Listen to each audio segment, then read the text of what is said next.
Mas lalong uminit ang usapin sa social media nang tuluyang maglabas ng reaksyon si Jasmine Curtis Smith kaugnay sa naging kontrobersyal na pahayag ni Bong Santay tungkol sa kanyang ate na si Ann Curtis. Hindi napigilan ni Jasmine ang kanyang saloobin at diretsahan niyang kinuwestiyon ang naging pahayag ng kongresista. Para sa marami, ramdam ang gigil at pagkadismaya ng aktres, lalo na't kapatid niya mismo ang binanggit sa isang sensitibong konteksto. Agad itong nag-viral at umani ng samut-saring reaksyon mula sa netizens. Maraming fans ang pumalakpak sa tapang ni Jasmine. Ayon sa kanila, hindi lahat kayang magsalita laban sa isang public official, pero pinili pa rin umano ng aktres na manindigan para sa respeto at dignidad ng kanyang ate.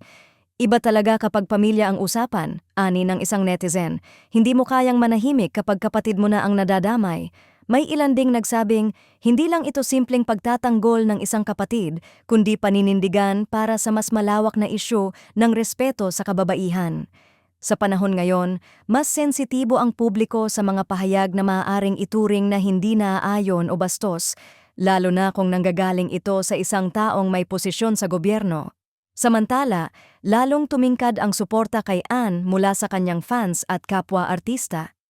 Marami ang nagsasabing hindi na bago sa magkapatid ang pagiging matatag sa gitna ng intriga, pero sa pagkakataong ito, mas naging personal ang usapin.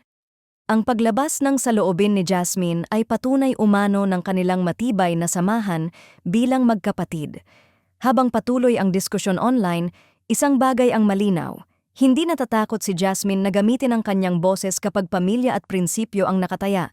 At sa mata ng publiko, mas lalo lamang tumaas ang respeto nila sa aktres dahil sa kanyang pagiging protective, prangka, at matapang pagdating sa pagdepensa kay Ann.